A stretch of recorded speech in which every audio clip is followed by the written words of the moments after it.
I heard you, a few of you had a big night last night. Well, that's part of the deal here, so as long as you enjoyed yourselves, that suits us fine. Our first speaker today is Helen, Leonard, whose involvement with Rett syndrome is approaching a quarter of a century. We're running a little bit of time, but that's all right, we'll catch up. So I'll hand you over to Helen. Thank you very much, Helen.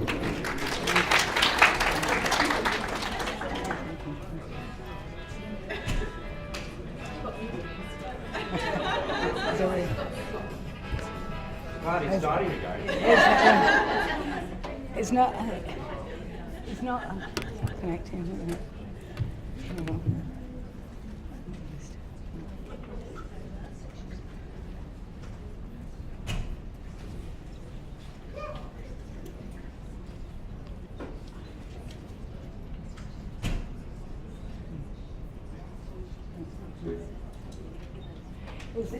not connecting. I don't know whether this needs to go to the. Does this have to go in? This has to go in as well. This. What's this? That's the same as that, but it's right. All right. Well, I'm just. There you are. That's it now. Okay. Thanks.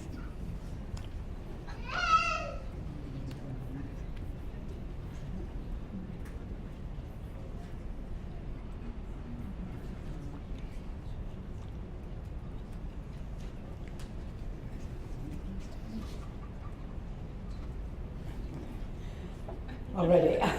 Thank you.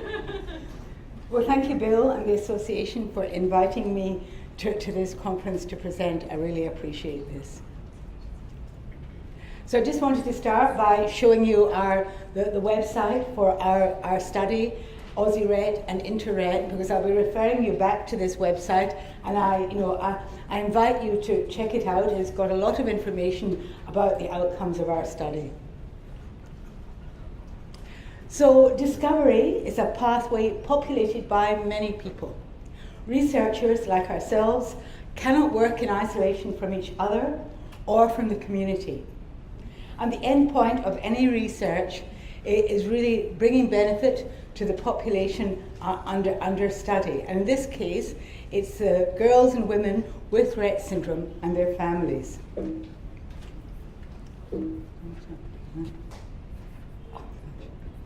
All right.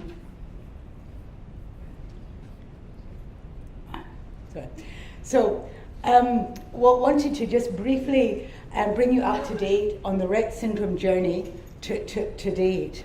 As you probably all know, Rett syndrome was first described by Dr. Andreas Rett in 1966 in Austria. But it wasn't until 1983 when Professor Bengt Hagberg and colleagues from Portugal and France published the first English-speaking paper on Rett syndrome, in which they described 16 girls. A few years later, in 1985, the first Rett syndrome criteria, the Vienna criteria, were published. And again, a further few years later, these criteria were updated by a group in the US. In 1993, the Australian Rett syndrome study was established. And a few years later, Professor Hagberg described what he called his variant model. He described the core of classical Rett syndrome and roundabout the atypical forms. Then, as you all know, in 1999, the relationship between the MECP2 gene and Rett syndrome was identified. Further to that, the clinical criteria were updated again to make them consistent with the new genetic findings. Then, in 2003, we established Inter-Rett, the International Rett Syndrome Study. In 2007, Adrian Bird reversed Rett syndrome in a mouse model. In 2010, the criteria were again revised. And so here we are in 2015. And what I want to talk about is how families in Australia and around the world have participated in research and contributed so much to the outcomes that we now have. So this just gives you an overview of our Australian Rett syndrome study. It was established in 1993, as I said, and my mentor was Dr. Athol Hockey, who's up on the left-hand side, top left-hand side of the slide. And Bill, of course, was seminal, and Dr. Alison Kerr from Scotland, who provided a lot of help in the early stages. Professor Bengt Hagberg down on the left, and then going along the top, Dr. Caroline Ellaway, who I'll mention, and that's one research team up there on the top right-hand corner, and John down on the bottom, and then the last slide down on the bottom is a family gathering in Western Australia. So what we did was, when we recruit families, we ask them to fill out a questionnaire. We also ask their doctor to do that. And over the years, since 1996, right up until 2011, we then administered follow-up questionnaires, collecting information on the girl or woman as they age and what their problems are and how they're going. And we also collected video on 3 occasions, 2004, 2007 and 2012. And we'll also collect clinical data on the mutation, on bone densitometry, EEGs and ECGs, and we've collected information from hospitals all over Australia. So this gives us an amazing amount of data that we can use to ask questions about Rett syndrome. And you can see on the right-hand side, some of the studies that we've undertaken using this fantastic data resource. So going back to the beginning, when did the Australian Rett syndrome start? The planets were in alignment because Dr. Hockey in Western Australia had diagnosed about 15 girls and women with Rett syndrome. Bill Callahan wrote to Professor Fiona Stanley, the director of our institute, saying somebody's got to do some research on this condition. Then Dr. Susan Hall from Britain visited Australia. She was head of the British Paediatric Surveillance Unit, which helped doctors research rare conditions. And as a result of that, the Australian Paediatric Surveillance Unit was started in 1993. I was looking for a topic for my master's thesis. And then Professor Bengt Hagberg visited Australia in 1992 for a conference, and I met up with him. So that was the beginnings. So I've divided the time into 3 trimesters. I'm not sure what the birth is, but let's start with the first trimester. So the first thing, what happened in 1993 for families? We made contact with 134 families across Australia, both through the association, through Bill, and through the Australian Paediatrics Surveillance Unit, where doctors referred cases. And then we made contact with the families. We asked them to fill out that questionnaire on the top, which is our basic family questionnaire. Not only that, we asked them to fill out a family tree, because at that time we didn't know the cause of Rett syndrome. We thought we might be able to find some clues by looking at family history. And if that was not enough, we asked them to find a neighbour or a friend who could also fill out a family tree that we could use as a control. So this was the first study. As a result of that, we were able to measure the prevalence and incidence of Rett syndrome in Australia. We found, as might be expected, it was about 1 in 10,000 female births. And so this was the first real precise epidemiological study. Also with this data, in the questionnaire, we asked families whether they noticed anything unusual about their child in her first 6 months of life. And many families told us these things. They told us that she was exceptionally placid, she was floppy, or had feeding problems. As a result of that, we wrote this paper, and we asked, is the girl with Rett syndrome really normal at birth? And we realized that that wasn't the case. So this really contributed to the changing of the diagnostic criteria in 2002, when it was no longer compulsory for the clinical criteria to say that the girl should be normal in the first 6 months of life, but only largely normal or maybe delayed from birth. So that was important information. So then we moved on to 1996. And here this was a bone health study, because we had a student who we were examining the hands and feet of girls and women with Rett syndrome through x-rays. And we were doing that because Dr. Alison Kerr in the UK had written a report where she said she noticed that girls with Rett syndrome had a short fourth toe. So we decided to do this study. This was the questionnaire part of the component of the study, where we asked families about their daughter's bone health, whether she'd had a fracture, medication, especially anti-epileptic medication, puberty, weight and height, and we also requested x-rays of the girls' hands and feet. So as a result of this study, we compared the x-rays with x-rays of normal girls at PMH, our local hospital. And we found that one of our findings was that when they were young, girls with Rett syndrome actually had increased bone age, but that plateaued off later on. But we also noticed that they tend to have very thin bones, and families reported fractures. We also saw some evidence of a short fourth metacarpal in the hand and a short fourth metatarsal in the foot. So as a result of a number of papers were published, which you can see below. We also showed that those who had most of the more severe thinning of the bones were more likely to have fractures. So the time to fracture was shorter. So this work really, in which we really appreciate what families did contributing here, but it was the first study to demonstrate that fracture risk was increased in Rett syndrome. It led on to bone density studies, not only in Australia, but in the US, Denmark, and Italy.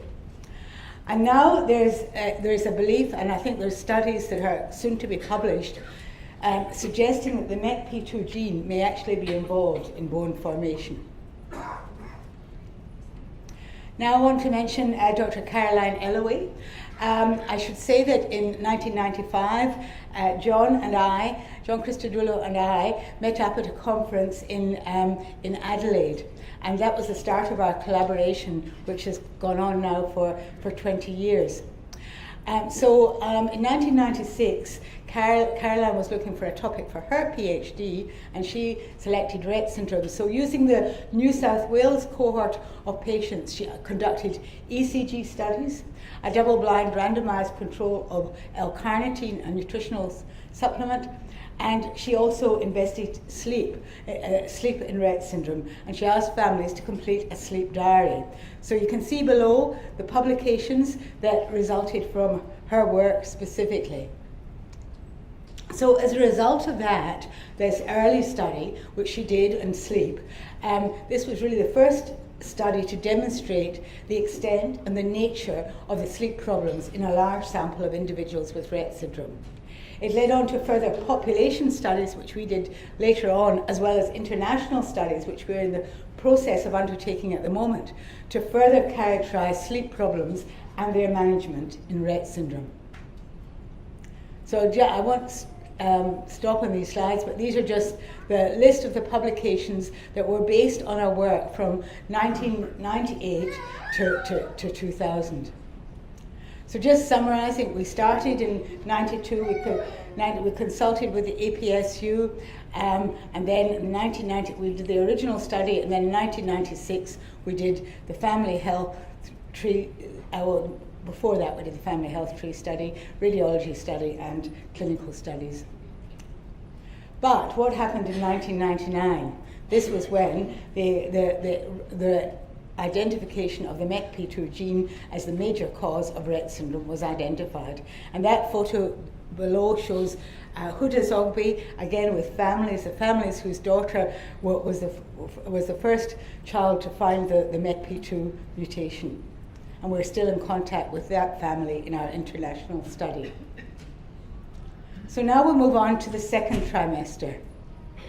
So we were involved in the first genotype-phenotype study. That is a study to look at the relationship of different mutations with the clinical features of Rett syndrome. And this was a study which came out of Cardiff in the United Kingdom, and it did show some relationship between the genotype, the mutation, and the clinical features. And we contributed a number of cases from Western Australia to this important study. So I've told you about what happened from up until 1996. From 2000 onwards, we undertook molecular studies because we wanted to know whether these cases that we had in our database did have a MECP2 mutation. So with ethical approval, we went back to all the families, we arranged for blood samples of the individual and their parents where possible, and we collected all that work. And with John, we were able to, and Mark Davis in Perth, we were able to characterize the mutations of most of the individuals in the study. Then in 2000 and 2002, we administered further questionnaires to families, and I'll tell you about them. And then in 2002, we published our first Rett syndrome report. So between 1999 and 2002, we had our first official funding, and this was from the Financial Markets Foundation for Children. And the aim of our study actually started before we knew about the MECP2 mutation, but we incorporated that, fortunately, when that became available. So really we wanted to obtain ongoing information about medical, functional, educational aspects of Rett syndrome so that we could inform the natural history. So again, we had a parent questionnaire, which you can see there in pink, which we administered. We also asked families to fill out a calendar, which was fantastic. So families filled out a calendar every day. They indicated whether the daughter had had seizures or how many seizures, whether they had doctor's visits, whether they had hospitalizations, and also we collected information on medication. And this was really important information which was later to inform our studies of epilepsy in Rett syndrome. So using the data that we collected, we were able to create a level of functioning. We could look at functioning in girls and women with different mutations. We were able to create a phenotype score, so a particular number of different phenotype scores which we used in our quantitative analysis. We had information about the natural history, use of health services, which I'll show you later, medication use, and we also compared our data with a normal population of children. We had children from 2 schools in Perth who also filled out a diary, and we were able to compare the data. And I just wanted to show you this. I thought you might like to see it. These were the children from one school with a little girl with Rett syndrome in the middle there, and this was, I think this was in one of the newspapers. Anyhow, we still have this photo sitting on the wall in our corridor. But one of the girls from the school, I won't read out the whole poem, but it was very moving. She wrote, "Can anyone hear me? Can anyone understand? Can any eye see me stretching out my hand? Will any ear listen to what I have to say? Why do people look at me and then turn away? Why does the doctor examine me as watchful as a hawk? Why do people walk by me and never stop to talk?" You're welcome to have a copy of that later, but it was very moving. This was, a little girl in year 6 who wrote this. She really, it was very perceptive. So moving on to the next part of the study, the data that we collected between up until 2002, we used to look at the overview of seizures in Rett syndrome, to look at the epidemiology of Rett syndrome, and to look at the predictors of scoliosis. So we could tell because we knew scoliosis was a feature, but there was very little information on which girls might get scoliosis. And we also did a study of behavior. So we used a questionnaire that had information about behavior, and we found that there were some mutations where the girls were more prone to have anxiety or more prone to have mood disturbances. Then we moved on with our data to look into more detail about the relationship between the mutation and the clinical picture. And the first paper there just described the phenotype. This one looked in much more detail, and this was a considerable improvement from the original study from Cardiff. We also looked at the girls with one particular mutation, the R133C, and confirmed that these girls were much more likely to have speech. And then finally we looked at the effect of the dose of the X inactivation, and whether X inactivation, if it was random, was protective against the severity of Rett syndrome. So we'll now continue here on the second trimester. So this is what we did. In 2003, we got funding from the National Institutes of Health in the US and the NHMRC to do a longitudinal study. And we really got this funding because our study in Australia is really unique in the world, and nowhere else could they, and that's why they funded us from the US. So this was amazing. It was really great. So it involved questionnaires in 2004 and 2006. It involved video collection 2004 and 2007 for families, and also bone densitometry, and we're still publishing the results of that work. So families took their girls or women for bone scans, and we analysed that. So in the meantime, about this time, we started our Aussie Rett Consumer Reference Group, which initially comprised 6 families from different states in Australia. And there are group meetings, or teleconferences, which occur on average about 2 or 3 times a year.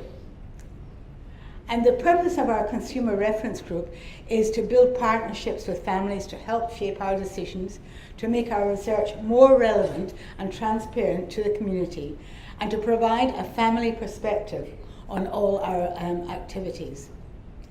And I just thought I'd show you this. At one of our meetings, several years ago, we discussed the possibility of getting a sperm donation from the fathers of the girls.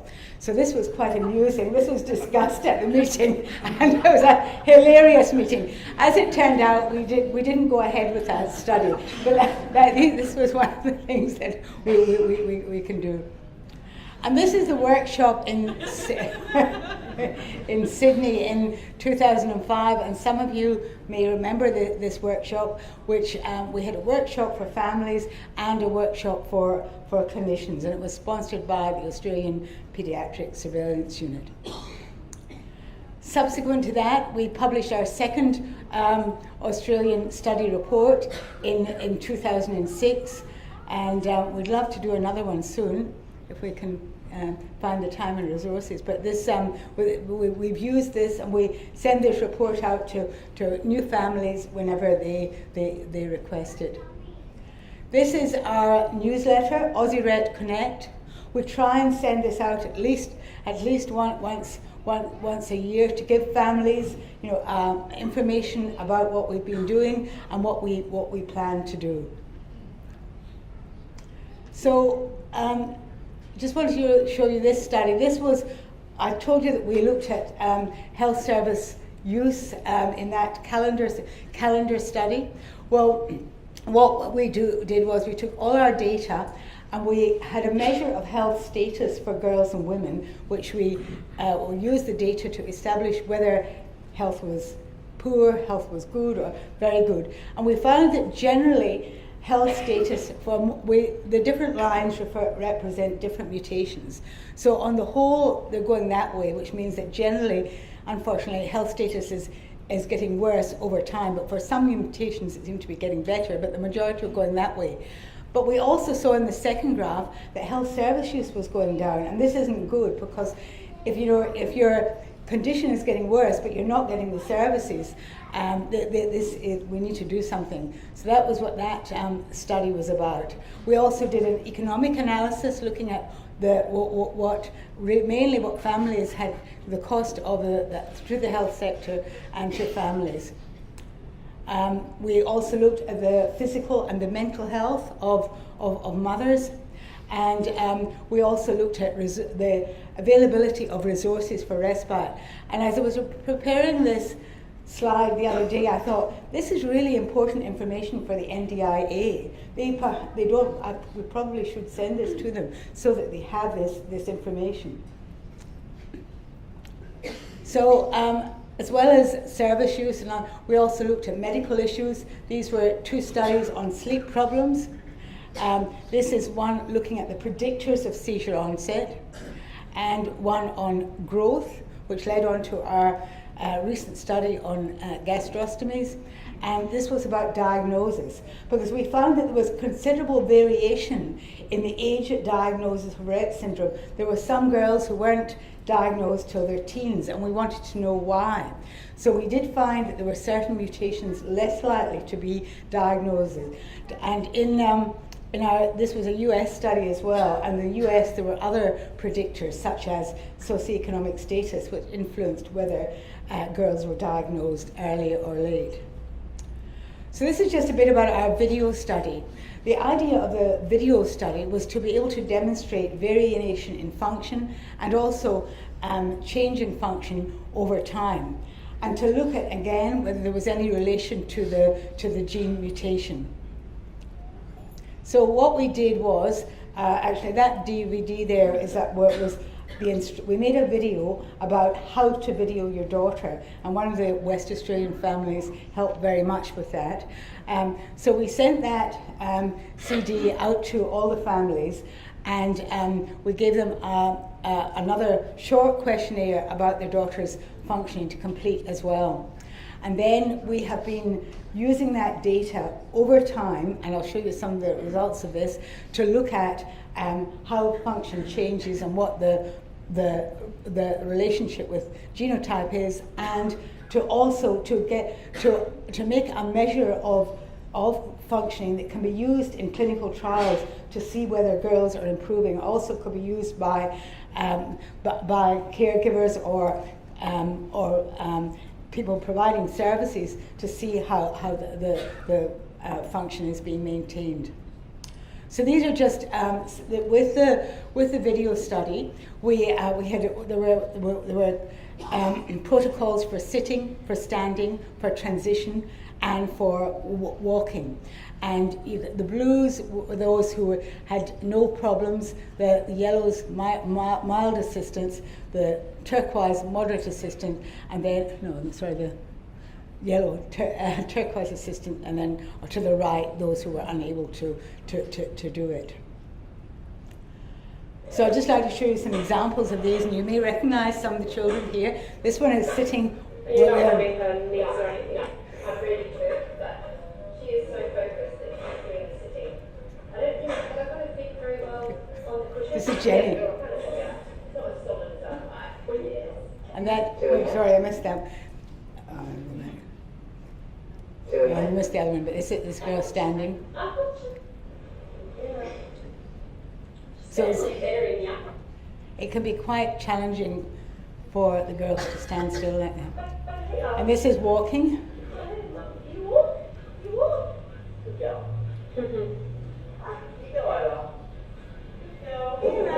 And this one is walking up a hill. And on the right, walking over an obstacle.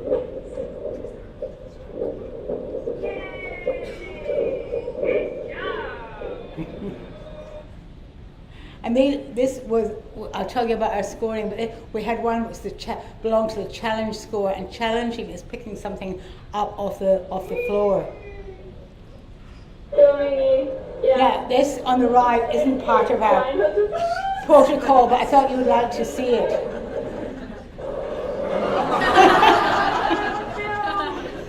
I got it on film! But we're not going to ask you to do that. That just shows you what the girls can do. Okay, so with all that data, we've made plenty of use of that data. So it's not been, your efforts have not been wasted. This was a gross motor profile. We looked at hand function. We looked at stereotypies using this to see whether there were any relationships with mutations or what the predictors of stereotypies were. And we also looked longitudinally at hand function and longitudinally at motor abilities. And we're still using this data.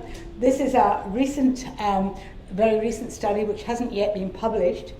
And we're planning to actually revise the scale that we previously devised several years ago because we think this is better. And we've looked at the components of 3 different scales that can be used for measuring function in Rett syndrome. One is sitting, the other one is standing and walking, and the other one on the right is what we call the challenge score, where we would, so only a proportion of children or adults can do these challenging, like running, bending to touch the floor. But we believe this, as I say, this paper hasn't been published yet, but we believe it will be very helpful for clinical trials in the future. So now we move on to the 3rd trimester. And this here relates to our transition study, which we undertook between 2008 and 2013. And the overall goal of this study was to look at factors at an individual, family, and environmental level which positively or adversely affect participation in the community, well-being, and quality of life. And one of our main outcomes, so this study involved Rett syndrome and Down syndrome. And one of the 2 particular papers which I'll mention that came out of this study for Rett syndrome was an interview which involved interviewing parents and asking about their perception of the transition period, and that was a very valuable study. The other one was interviewing parents about their perspectives of their daughters' interaction with the community and participation in the community. And that was mainly done in Western Australia, and the interviewer went and visited the families, and that again was a very telling and important study. So our most recent study has been this one, which was called Towards Evidence-Based Care for Rett Syndrome. And in this study, we were looking at, again, how gross motor and hand function changes over time and its relationship with mutation and other factors. And that the slide I showed you is an outcome of this. We also wanted to look at the pattern of scoliosis development, because we wanted to know, does every girl develop? We knew that we'd done some work on this earlier, but wanted to know more. We wanted to try and predict which girls were likely to go on and develop a severe curve that might need surgery, and those who weren't, because we thought this is very important. We also wanted to ask about the outcomes for both the patient, girl with Rett syndrome, and their family following scoliosis surgery. And finally, we wanted to look at the impact of peg feeding and how that affected the girl's growth and how it affected the family quality of life. So again, we went back to families for more data.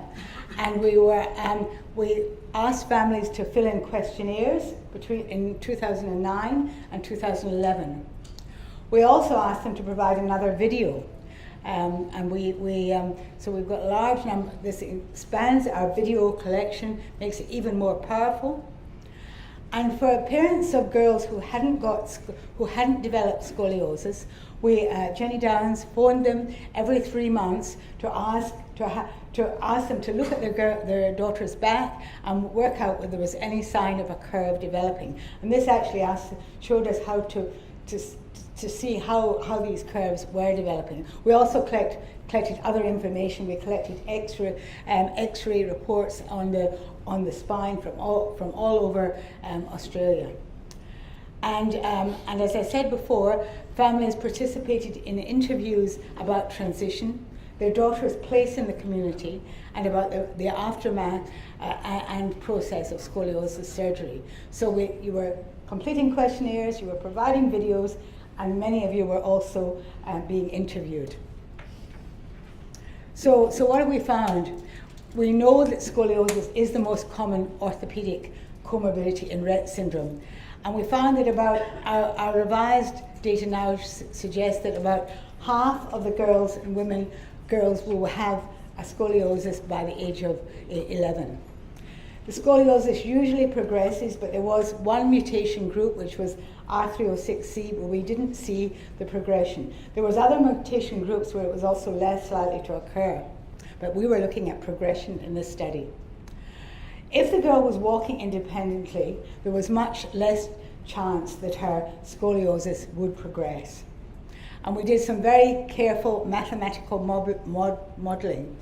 And if the Cobb angle at the age of 25, at the age of 10, was less than 25 degrees, and the girl was walking independently, she had a much, much reduced risk of going on to develop a severe scoliosis. So this is really very important information. It's important information for doctors and for orthopedic surgeons. And the orthopedic surgeons have been involved very heavily in this study. So we also looked at the outcomes of scoliosis surgery. And we found that life expectancy was better. If a girl had a severe scoliosis, her life expectancy was likely to be better if she'd had it treated surgically rather than conservatively. And this was particularly the case for those who had an early onset scoliosis. So for an early severe scoliosis, there was quite a marked effect on life expectancy. We also found that there was some protective effects on respiratory infections too. So we believe that this data is just being published now, and we think it will really provide very good evidence on this topic for both clinicians and families.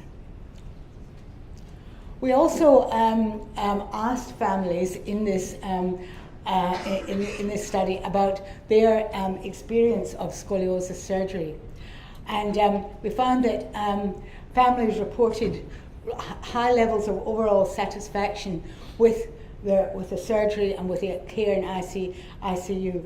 So this is important. This is important to those who are going on to this to know that here in Australia, generally there was very high satisfaction with this procedure and the processes. We also looked at gastrostomy, because we now know that nearly a third of the girls and women in our study have had a gastrostomy.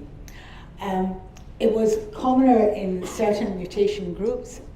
And what we were able to do, we were able to look back on previous data at the girls' feeding status, and then look onwards to see whether or not they had a gastrostomy.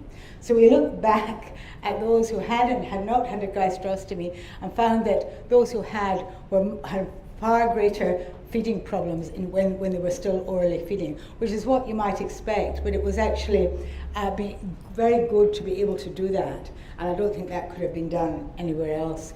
We also found that weight for age improved approximately 2 years after surgery, and families said that they were satisfied and less anxious about the care of their child after having had a gastrostomy insertion. You may be interested to know that Jenny has been awarded a NHMRC grant to look at the impact of gastrostomy in all children with severe disability, and we're going to be doing this study in Western Australia. So that grant was probably successful because of all the background work that we've done in Rett syndrome. So, as I said before, we have listened to the voices and perspectives of Australian families by telephone interviews or face-to-face interviews on a number of topics, and these studies have been very important. This one was about the transition to adult life. I mentioned this wasn't an interview, but this was a family who told us their story about the diagnostic odyssey, their odyssey to diagnosis, and what the challenges that they had to go through to get a diagnosis. And we felt this was very important, and we were actually asked to write this paper by the editor of the American Journal of Medical Genetics. We'd actually submitted a paper about the diagnostic odyssey in China for families with Rett syndrome, but we were asked what happens in Australia. And I remember this mum who told us her story, and she wrote this into a paper. This was an interview study asking about the post-operative recovery following scoliosis surgery. And this one here about families' perspective on communication in Rett syndrome. And finally, this was the paper I mentioned. It was called Community Participation Conversation with Parent Carers of Young Women with Rett Syndrome. And there was very in-depth interviews with the parent carers and talking about participation in the community. And the families were all very different, but it was a very insightful paper. So I just wanted to mention our international work as well, because it's not just been Australian families have made a major contribution, but we've also had contribution from families internationally. And this here shows a picture of one of the families where there are multiply affected people with Rett syndrome. The picture on the top right, in the middle is the grandmother now, who has a daughter on her right with Rett syndrome, and a daughter on her left who had a mild cognitive disability, but she carried the Rett syndrome mutation. And she had a daughter with Rett syndrome, who you can see there, and a son who had a very severe form of Rett syndrome and died at the age of a year. So that family contributed to the information that led to the finding of the MECP2 gene. This was our first internet study, which was performed in 1999, I think before the MECP2 gene was identified, and this was the precursor of our international database. And these were 2 papers that we published from that. But we realized we needed to have an international database. Although we had all this fantastic data from Australia, we're still limited by our population size, and when there's a large number of mutations and variability, we needed bigger samples. So that was the aim of InterRett, to provide a large sample of cases for analysis, to encourage collaboration with researchers around the world for the aim of increasing the clinical understanding of Rett syndrome. So this was the first meeting in Beijing in 2002 with the clinicians prior to starting the international database. So we now have our materials for this study available in, I think, 7 different languages, and we have families contributing from all over the world. And this is just here, where we've been to China quite a number of times, and this is the Chinese parents signing up to participate in our study. As a result of this, we've collected data both from individual families and from clinicians in a number of countries: Spain, France, Israel, Austria, Greece, Mexico, and Canada. We've been able to harmonize the data so that even if it comes in different formats, we can put it together so that it can be combined, and then we can look at, for instance, clinical severity. And that's what we see here. And on that right, you can see the different countries, and over probably 40 or 50 different countries where we have collected data. So here, this is another visit to China, a more recent visit to China, and this as a precursor of a study which is going to start next year, which is being led by Jenny. And I just wanted to mention 2 of the studies that we've undertaken in China. Again, these were qualitative interviews. They were talking to families about their experience of a diagnosis in China. And sadly, it wasn't very good. And that, although I think it's improving now, and also their experience of having a child with a disability in China, which sadly, again, is very different from Australia. So just how you can look at our website, our database, you can search for relationships between clinical findings and mutations or age group here. It just gives you an overall picture. But you can also look at our, if you go to where it says research snapshots there, you can see a summary of most of our papers there, which we try to do in lay language so that we can get that information out to everybody. And finally, I haven't had time really to mention, but our management guidelines, both for nutrition and digestive health and for scoliosis, are available on our website. And we're about to, we'll just complete a paper on guidelines for bone health, which we will be, hopefully we may be able to also create a similar booklet for families and clinicians. So I'd just like to acknowledge all our funders and Bill and the association, the APSU. Thank you.